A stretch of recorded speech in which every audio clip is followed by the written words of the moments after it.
안녕하세요. 반갑습니다. 여러분에게 국제무역사 과정을 강의하게 될 이현선입니다. 여러분하고 이제 이렇게 온라인상에서 만나게 되었지만 좀 호흡을 좀 잘 맞춰서 나중에 8월에 여러분들이 원하는 그런 결과를 얻으실 수 있었으면 좋겠습니다. 여러분이 다 아시겠지만 국제무역사 과정이 4개 파트로 구성이 되어 있습니다. 그래서 이런 순서로 저희가 학습을 하게 될 텐데요. 한번 보고 넘어가도록 하겠습니다. 첫 번째, 무역규범 쪽에서는 대외무역법과 관세법과 전자무역이 있습니다. 사실 이제 저희가 평상시에는 접하지 않는 부분이기 때문에 용어도 좀 생소한 부분도 많고 법이라서 암기하셔야 되는 부분도 좀 많습니다. 그래서 이 부분을 학습을 하실 때는 여러분들이 이 용어가 무엇을 의미하는 건지 먼저 개념을 좀 이해를 하셨으면 좋겠고요. 법이라는 것은 항상 적용되는 기본 원칙이 있고 거기에서 벗어나는 예외적인 원칙이 있습니다. 그런데 대부분 시험에서는 예외적인 부분을 많이 출제를 하기 때문에 예외적인 부분에 여러분이 좀 중점을 둬서 학습을 하시는 것도 하나의 좋은 방법이 될 것 같습니다. 그리고 이 파트에서 제가 또 하나 부탁을 드리고 싶은 것은 여러분들이 소단원을 학습을 하신 다음에 문제를 좀 풀어보셨으면 좋겠다라는 얘기예요. 그것이 여러분들이 얼마나 학습을 잘해서 암기가 잘 되어 있고 내가 정답을 얼마나 맞추느냐를 확인하라는 것이 아니라 문제가 어떤 형태로 출제가 되고 있고 어떤 내용들이 빈출이 되고 있고 내가 정확하게 짚고 넘어가야 되는 개념은 어떤 것이구나 라는 것을 파악을 하시고 넘어가시면 나중에 여러분들이 한 번 다시 학습을 하실 때 훨씬 더 좋은 효과를 거두실 수 있을 것 같습니다. 이제 두 번째 파트가 무역계약인데요. 무역계약 부분에서는 대금결제와 신용장과 외환 실무 부분이 포함이 되어 있습니다.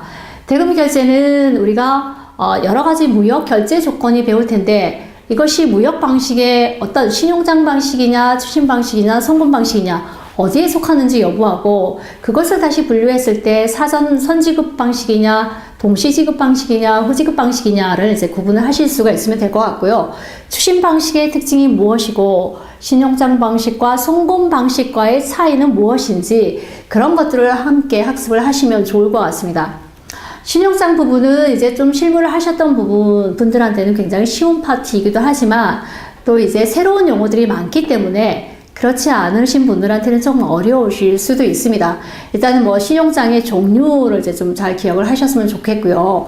세 번째에는 외환 실무 부분은 책에서 있는 분량보다 우리가 문제가 출제됐을 때 훨씬 난이도가 높아지는 것을 알 수가 있습니다. 그래서 이 파트는 저희가 이제 전문가를 모셔서 여러분들한테 보다 쉽게 설명을 해드리고 문제풀이를 해드리도록 하겠습니다. 세 번째 파트 무역계약, 무역운송, 해상보험이 포함이 되어 있는데요. 무역계약 부분에서는 이제 여러분들이 가장 어려워하시는 부분이 아마 인코텀즈일 것 같습니다. 우리가 인코텀즈 무역을 하면서 혹은 이제 물류를 하면서 많이 접하는 용어이기는 한데 그것을 구체적으로 들어가다 보니까 혼동스러워 하시는 분들이 굉장히 많은 것 같습니다. 특히나 이제 시험에서 출제되는 부분이 주로 원문을 활용을 해서 출제를 하시기 때문에 이 조건과 이 조건이 어떤 부분까지는 공통구절이고 서로 차이가 나는 부분이 어떤 부분인지 그것을 항상 염두에 두시면서 학습을 하시면 좋을 것 같고요.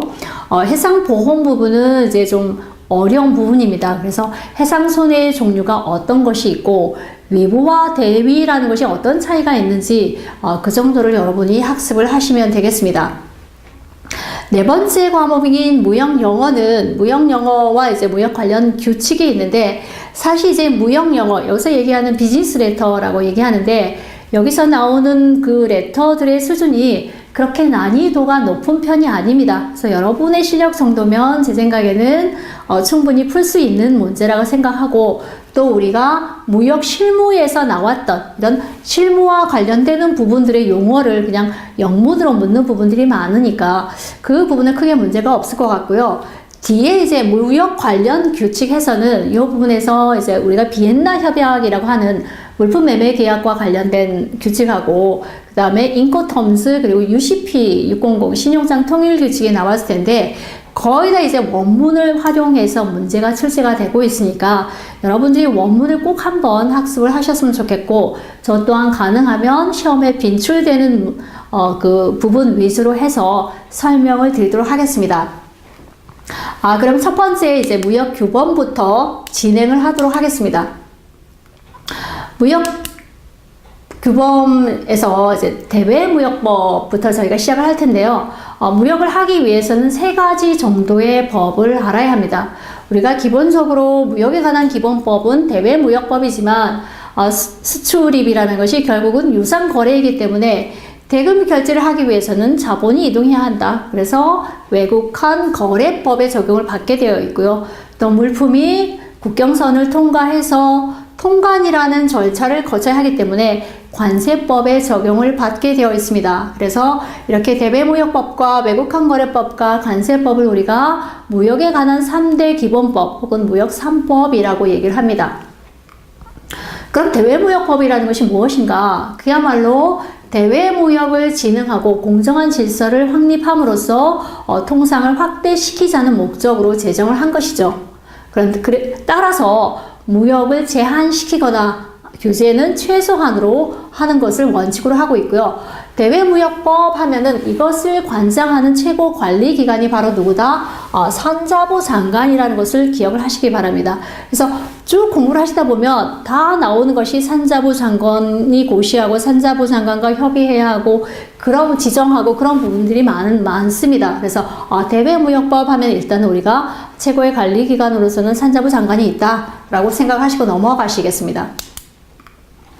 우리나라 무역 주체를 관리하는 제도로서 지금 전문무역 상사 제도와 무역업 고유 번호 제도가 있습니다. 전문무역 상사 제도는 이제 예전에는 우리가 종합상사라는 개념이 있었죠. 그런데 종합상사 제도가 폐지가 되면서 대신에 이제 전문무역 상사 제도라는 것을 하나 만들었는데요. 이것은 바로 중소기업의 수출을 지원하기 위해서 만든 제도입니다. 그래서 산자부나 코트라 그리고 한국무역보험공사가 공동으로 운영을 하고 있는데 무역협회에 위탁해서 운영을 하고 있죠. 지정 요건을 살펴보면 전년도 수출 실적이나 최근 3개년간의 수출 실적이 100만 불 이상이면서 또 중소 중견 제품의 수출 비중이 30% 이상이면 전문무역 상사로 지정을 받으실 수가 있습니다. 그리고 이제 또한 무역업 고유 번호라는 것이 있는데요. 우리가 지금 무역이 완전 자유화가 되었죠. 그래서 특별히 옛날처럼 무역업을 하기 위해서 뭐 등록을 해야 된다든가 신고해야 된다든가 그런 것은 없습니다.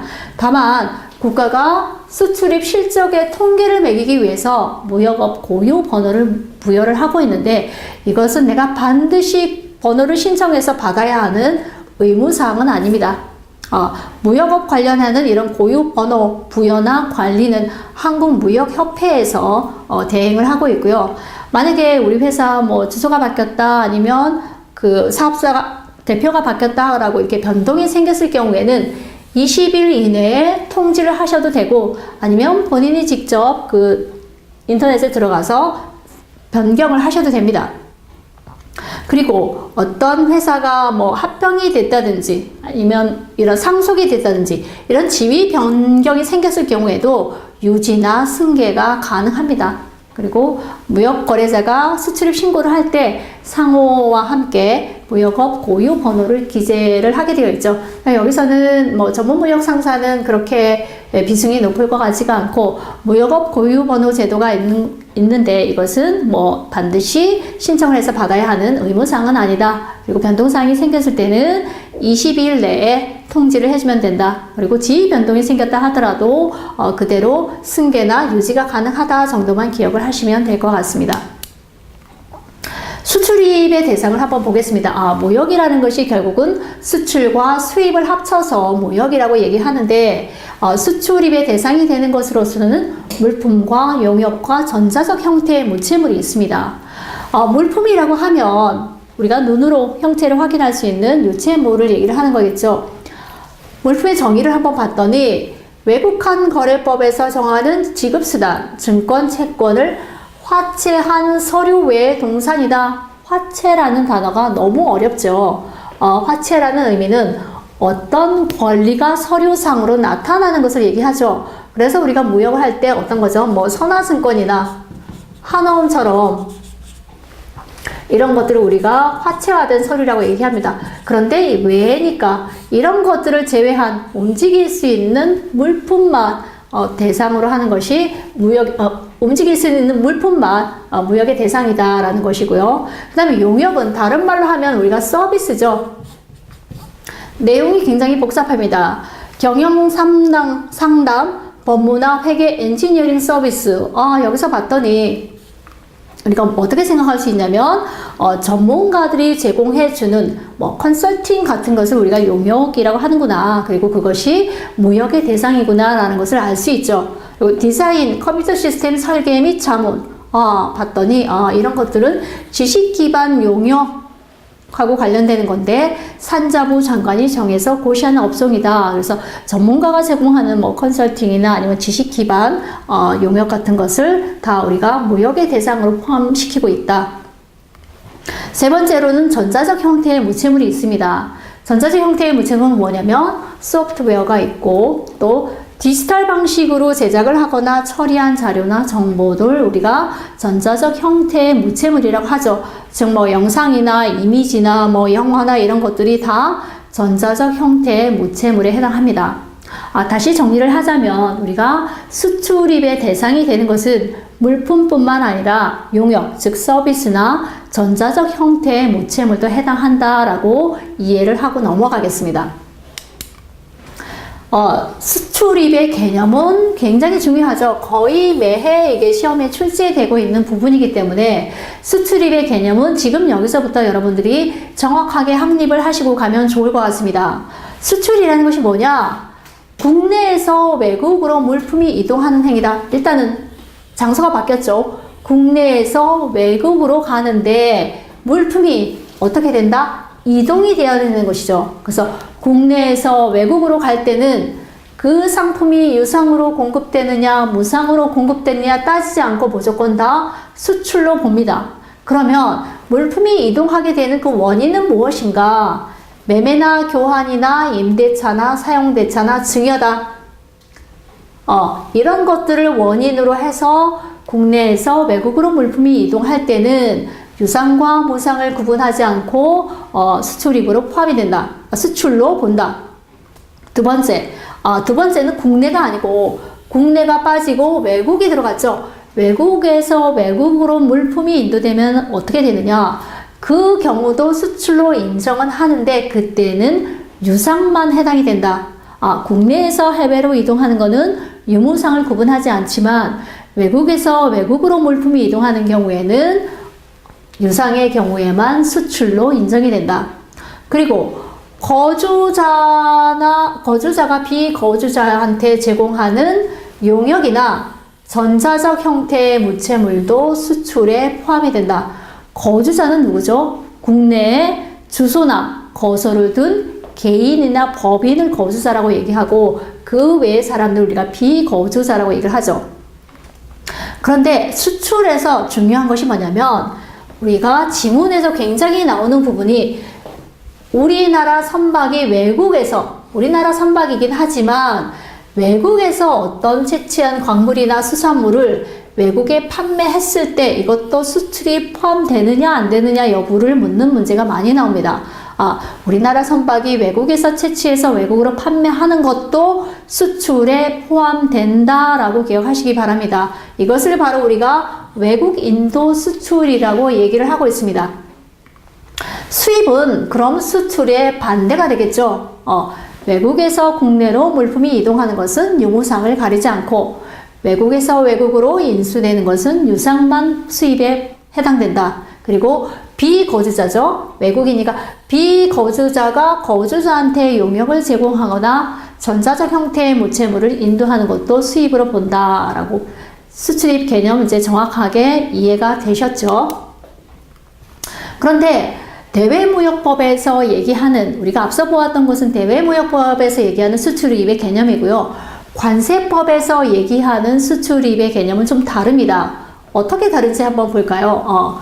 관세법에서는 일단 대외무역법에서는 매매나 교환, 임대차, 사용대차, 증여 등의 원인으로 국내에서 외국으로 물품이 이동하는 행위다라고 얘기를 했는데 관세법에서는 내국 물품이 외국 물품으로 반출되는 과정이다라고 얘기를 했습니다.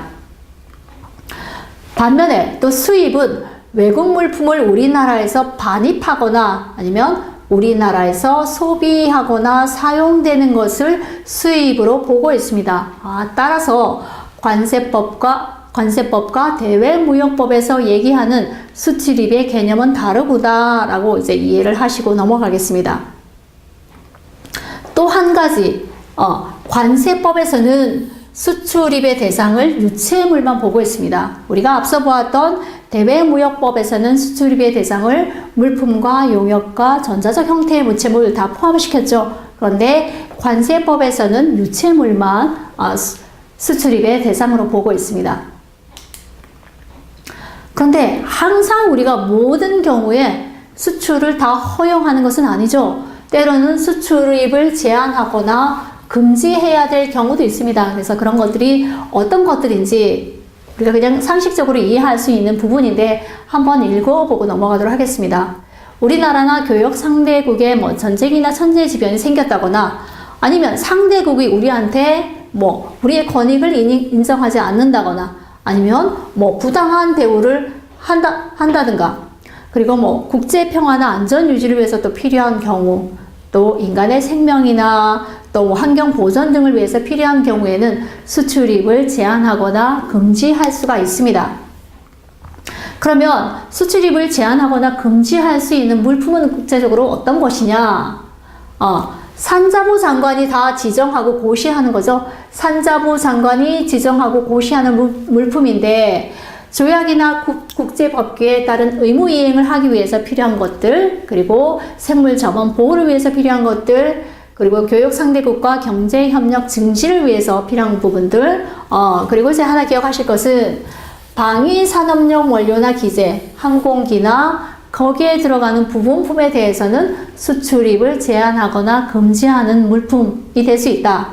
다른 부분은 우리가 그냥 상식적으로 이해할 수 있는 부분이고 방위산업용으로 사용되는 원료나 기재 그리고 항공기와 부분품은 수출입 제한이나 금지가 가능한 품목이다 라고 이해를 하시면 되겠습니다. 만약에 수출입이 제한이나 금지가 되는 물품이라면 우리가 승인을 받아야 할 거 아니에요. 그렇죠? 승인을 받고 또 그 승인을 변경하는 것은 어떤 것이냐 한번 보도록 하겠습니다. 수출입의 승인을 해주는 승인권자는 바로 산자부 장관입니다. 내가 한번 승인을 받았다면 그것은 1년 동안 유효하죠. 1년 동안 유효한데 1년의 기간 범위 내에서 연장도 가능합니다. 그리고 또 하나 중요한 것은 뭐냐면 중요 사항의 변경이 생겼을 경우에는 내가 변경 승인을 요청을 해야 합니다. 그러면 중요 사항이라는 것이 어떤 것이냐? 바로 수량과 가격과 수출입 당사자, 유효기간 이런 것들의 변동이 생겼을 때는 이것은 중요한 사항으로 판단이 되기 때문에 변경 승인을 얻어야 됩니다. 만약에 이런 것들이 아니고 원산지나 규격과 같은 경미한 사항이라면 승인을 받을 필요는 없고 단순하게 신고만 하시면 되죠. 그래서 변경 신고가 필요한 것은 원산지 같은 거는 신고만 했으면 되고 수량과 가격과 수출입 당사자나 유효기간이 변경된 것은 승인을 받아야 한다. 이렇게 알고 넘어가겠습니다. 수출입 고시는 많이 출제가 되고 있는 부분인데 한번 살펴보도록 하죠. 수출입 고시에는 세 가지가 있습니다. 첫 번째, 수출입 공고, 또 통합 공고, 그 다음에 전략물자 수출입 공고가 있는데요. 수출입 공고라는 것은 경제적인 목적으로 공고를 하는 건데 뭘 하기 위한 것이냐면 개별 품목에 대해서 수출입을 제한하는지 안 하는지 제한하는 것을 공고해 두는 것이죠. 그래서 여기에는 수출이 금지되는 품목이 뭐고 수출 제한받는 품목이 뭐고 수입 제한받는 품목은 뭐냐라는 것이 공식 공고가 되어 있습니다. 그래서 저희가 가만히 하나 살펴봤더니 지금 뭐가 빠져있죠? 수출은 금지와 제한이 동시에 나와 있는데 수입은 제한만 나와 있죠. 그래서 수출입 공고에서 나와 있지 않은 것은 뭐다? 수출입 공고에서 나와 있지 않은 것은 수입 금지 품목에 대해서는 고시가 되어 있지 않다라고 기억을 하시면 될 것 같습니다. 그런데 이런 것들을 공고하는 방식이 우리가 네거티브 시스템입니다. 네거티브 시스템이라는 것은 뭐냐면 제한이나 그 다음에 금지되는 품목만 고시해 놓고 거기에 해당하지 않는 것은 자유롭게 다 수출입을 할 수 있는 부분이겠죠. 그래서 우리가 이것을 네거티브 시스템이라고 하고 반대의 경우에 뭐라 그러죠? 반대의 경우에는 포지티브 시스템이라고 얘기를 합니다. 그럼 통합 공고라는 것은 뭐냐? 통합 공고는 경제의 외적인 목적으로 공고를 하는 거죠. 즉, 뭐 공중도덕을 위한다던가 국민의 안전이나 문화재 같은 것을 보호하기 위해서 하는데요. 통합 공고라는 말에서 우리가 알 수 있듯이 다른 법령에서 수출입 요건을 만약에 정하고 있다면 그런 경우에 요건이나 절차를 조정해서 공고해 놓은 것을 우리가 통합 공고라고 얘기를 합니다. 그런데 여기서 하나 짚고 넘어가야 할 것이 수출입 공고와 통합 공고의 내용을 동시에 충족을 시켜야 되는 거죠. 둘 다 어떤 품목에 제한이 있다라고 공고가 되어 있는데 하나만 충족해서는 어렵고 두 가지 사항을 동시에 충족해야지만 가능합니다. 그리고 이제 세 번째로 전략물자 수출입 고시라는 것이 있는데요. 이것은 국제평화와 안전유지를 위한 규제입니다. 저희가 이제 전략물자라는 이제 용어를 최근에 많이 듣게 되는데, 전략물자 수출 고시를 위해서는 뭐가 필요하냐면 수입 허가나 수입 증명서가 필요하죠. 그런데 여기서는 HS 코드가 아닌 별도의 통계 부호를 사용합니다. 위에 나타나 있었던 수출입 공고의 품목 분류는 HS 코드를 기준으로 하거든요. 그런데 전략물자를 수출입 고시할 때는 이때는 별도의 통계 부호를 사용한다라고 생각하시면 됩니다. 만약에 전략물자 수출입 공고에서 허가를 받았다면 그것은 수입 승인을 받은 것으로 간주를 할 수 있습니다. 전략물자 관리 제도도 거의 매해 이제 출제가 되고 있기 때문에 이 부분을 다시 한번 정리를 하고 넘어가겠습니다. 세 가지 고시 중에서 가장 많이 빈출이 되는 부분이 바로 전략물자 관리 제도, 전략물자 관련 수출 고시입니다. 그러면 이 제도의 목적은 무엇이냐? 바로 앞서 얘기했던 것처럼 국제평화나 안전유지, 국가 안보를 위한 목적으로 고시를 하는 것이다. 그런데 이 대상이 중요하죠. 전략물자는 물품만 해당하는 것이 아니라 대통령령으로 정하는 기술도 전략물자의 관리 대상에 포함합니다. 그래서 이거 반드시 기억해 두시고요. 그러면 판정 신청을 누구한테 해야 하느냐? 대외무역법의 최고관리기관은 산자부 장관이라고 했죠. 그래서 산자부 장관이나 관계 행정기관의 장한테 할 수 있습니다. 그러면 우리가 신청을 했을 때 그것을 실질적으로 판정해주는 기관은 코스티, 즉 전략물자관리원이라는 곳에서 판정을 해주는데 우리가 한번 판정을 받으면 2년 동안을 유효합니다. 유효기간은 2년이지만 실제로 서류를 보관해야 되는 기간은 몇 년이다? 실제로 서류를 보관해야 하는 기간은 5년입니다. 그러면 전략물자 수출관리제도에서 허가를 받아야 되는 종류에는 수출 허가와 상하 허가와 중개 허가와 경유 한적 허가라는 것이 있는데 다른 말은 우리가 대충 이해를 할 수 있겠죠. 그런데 상하 허가라는 것이 얼핏 머리에 들어오지가 않습니다. 상하 허가라는 것은 뭐냐면 전략물자에는 해당하지 않지만 미사일이나 이렇게 그 대량 살상 무기 쪽으로 개발이 되거나 전용이 될 가능성이 높은 물품은 우리가 상황 물품이라고 해서 상황 허가를 받아야 합니다. 전략물자 관리 제도를 다시 한번 정리를 해보도록 하겠습니다. 전략물자 관리 제도는 어떤 목적? 국제 평화나 안전 유지를 위해서 필요한 것인데 그것은 물품만을 대상으로 하는 것이 아니라 대통령령으로 정하는 기술도 여기에 포함이 된다. 그 전략물자 판정을 신청할 때는 산자부 장관이나 관계 행정기관의 장에게 신청할 수 있고 실제로 판정을 해주는 기관은 코스티다. 한번 판정을 받으면 그 유효기간은 2년이지만 실제로 서류를 보관해야 하는 기간은 5년이다. 그리고 허가의 종류가 몇 가지가 있는데 상황 허가라는 것이 있다. 상황 허가라는 것은 어떤 경우에 전략물자에는 해당이 되지 않지만 전용된 가능성이 높은 물품에 대해서는 상황 허가를 받아야 합니다. 이해가 되셨죠? 다음으로 넘어가겠습니다. 특정 거래 형태의 수출입은 어떤 것인지 한번 보죠. 특정 거래 형태로는 물품이 외국에서 외국으로 이동해요. 그런데 대금 지급과 영수는 국내에서 진행되는 거죠. 그래서 이것은 일반적이지 않은 거죠. 그래서 특정 거래라는 것은 물품은 외국에서 외국으로 이동하고 대신에 대금 지급과 영수는 국내에서 이루어지면 우리가 특정 거래 형태 수출입이라고 얘기합니다. 대외무역법에서 나와 있는 특정 거래 형태는 한 11가지 정도가 되겠습니다. 우선 위탁 판매 수출과 수탁 판매 수입이라는 게 있는데요. 판매를 위탁한다, 즉 제3자에게 판매를 해달라고 요청을 하는 거죠. 누군가가 요청을 하면 그 요청을 받는 사람이 있습니다. 그 사람이 바로 수탁 판매 수입자죠. 그래서 위탁 판매 수출과 수탁 판매 수입은 서로 상호 보완적인 개념이기 때문에 함께 기억을 하도록 하겠습니다. 그 프로세스가 어떻게 진행이 되냐면 일단 위탁하고자 하는 사람이 무환으로, 즉 돈을 받지 않고 수출을 하죠. 그리고 판매된 다음에 대금을 결제를 하고 판매하지 못한 그 잔량은 다시 수출국으로 반송합니다. 그런데 여기까지 발생하는 모든 위험과 비용을 누가 부담하게 되어 있냐면 수출자가 부담하죠. 더구나 또 위탁 판매 수출자가 수탁 판매 수입자한테 수수료까지 지급합니다. 그럼 수탁자는 뭐 하느냐? 단순히 물품을 관리하는 책임만 부담하게 되어 있죠.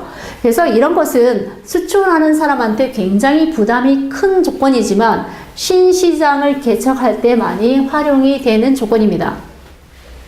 두 번째로 위탁 가공 무역과 수탁 가공 무역에 대해서 살펴보도록 하겠습니다.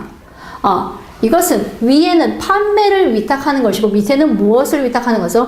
가공을 위탁하는 거죠. 그래서 가공을 맡기는 입장에서 바라보면 그것이 위탁 가공 무역이 되는 거고 가공을 받는 사람 입장에서 살펴보면 그것이 수탁 가공 무역이 되겠죠. 어떻게 진행이 되냐면 위탁을 맡기는 쪽에서 일단 가공할 원자재를 수출하거나 아니면 제3국에서 보내서 가공할 국가에 보내주게 되죠. 그러면 그 나라에서 가공을 해서 다시 물품을 재수입하거나 제3국에 판매를 하고 있습니다. 당연히 가공을 맡기는 쪽에서 가공임을 지급을 하게 되겠죠. 이런 위탁 가공 무역은 어떤 경우에 많이 활용을 하냐면 수탁자의 기술력은 있으나 인건비가 너무 비싼 경우에 그 수탁을 받는 쪽에 저렴한 노동력을 활용하기 위한 것입니다. 오늘은 이제 특정 거래 형태의 수출입 중에서 위탁 판매 수출과 수탁 판매 수입, 그리고 위탁 가공 무역과 수탁 가공 무역만 살펴보았고요. 다음 시간에 이어서 알아보도록 하겠습니다. 고생하셨습니다.